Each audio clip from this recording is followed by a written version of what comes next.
Good morning, my dear students. Recorded पुनरावृत्ति class में एक बार फिर आपका स्वागत है। हिंदी व्याकरण में पिछले वीडियो में आप लोगों ने मुहावरे नामक पाठ को पुनरावृत्त किया था। आज के वीडियो में आप लोग एक बार फिर पाठ 11 वाक्य नामक पाठ को पुनरावृत्त करेंगे। तो पहले के दो वीडियो में मैं बता चुका हूँ आपको कि वाक्य क्या होता है। तो पाठ 11 वाक्य ये तीसरी बार पुनरावृत्ति में करा रहा हूँ। इसमें सबसे पहले देखिए वाक्य क्या होता है और वाक्य के निर्माण की जो प्रक्रिया है वो क्या है। तो सबसे पहले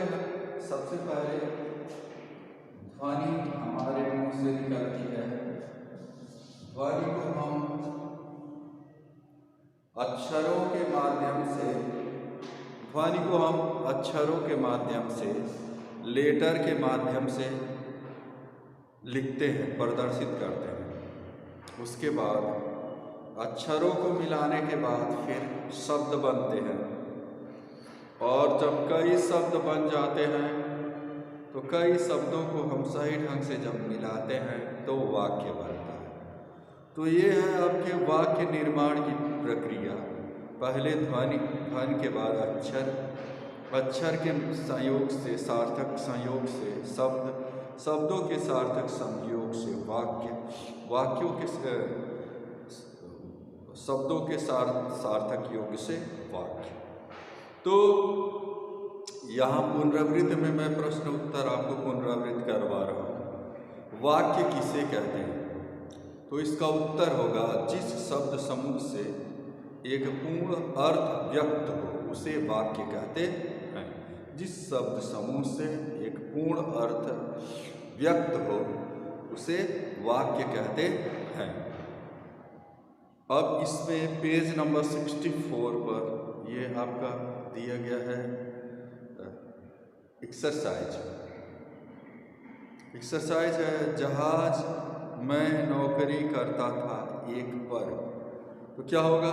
मैं एक जहाज पर नौकरी करता था।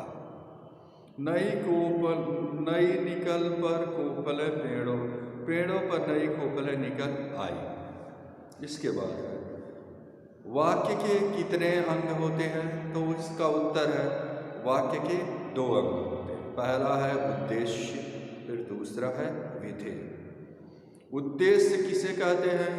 वाक्य में जिसके विषय में कुछ बताया जाता है उसको उद्देश्य कहते हैं। वाक्य में जिसके विषय में कुछ बताया जाता है उसको उद्देश्य कहते हैं। विधेय उद्देश्य के विषय में जो कुछ भी बताया जाता है उसे विधेय कहते हैं। उद्देश्य किसे कहते हैं? वाक्य में जिसके विषय में कुछ बताया जाता है उसे उद्देश्य कहते हैं। जैसे मोहन दिल्ली के करोल बाग में रहता है। तो इसमें किसके बारे में बात हो रही है? मोहन के बारे में, इसलिए मोहन उद्देश्य होगा। और दिल्ली के करोल बाग में रहता है तो ये क्या है? विधेय। तो जो कर्ता होता है, सब्जेक्ट होता है, वही उद्देश्य होता है। विधेय वाक्य में उद्देश्य के विषय में जो कुछ भी बताया जाता है वो विधेय होता है। जैसे मीरा रोज नृत्य करती है। तो इस पाठ में किसके बारे में बात हो रहा है? तो उत्तर है मीरा के बारे में। तो मीरा उद्देश्य हो गई और रोज नृत्य करती है उसके बारे में बात हो रही है, वो विधेय हो गया। इस प्रकार से आप लोग उद्देश्य और विधेय वाक्य के 2 अंग हुए, इसको याद कर लेंगे। फिर वाक्य कई प्रकार के होते हैं। ये पुनरावृत्ति में क्या है? विधानवाचक वाक्य। क्वेश्चन है विधानवाचक वाक्य किसे कहते हैं? उत्तर है जिस वाक्य से किसी व्यक्ति, वस्तु अथवा स्थिति के विषय में सामान्य जानकारी मिलती है उसे विधानवाचक वाक्य कहते हैं। जिस वाक्य से किसी व्यक्ति, वस्तु अथवा स्थिति के विषय में सामान्य जानकारी मिलती है उसे विधानवाचक वाक्य कहते हैं। जैसे मैं पाठशाला जाता हूँ, ये विधानवाचक वाक्य है। ख है निषेधवाचक वाक्य। निषेधवाचक वाक्य किसे कहते हैं? इस प्रकार के वाक्य से किसी काम के न होने का पता चलता है। जैसे मैंने गृह कार्य नहीं किया।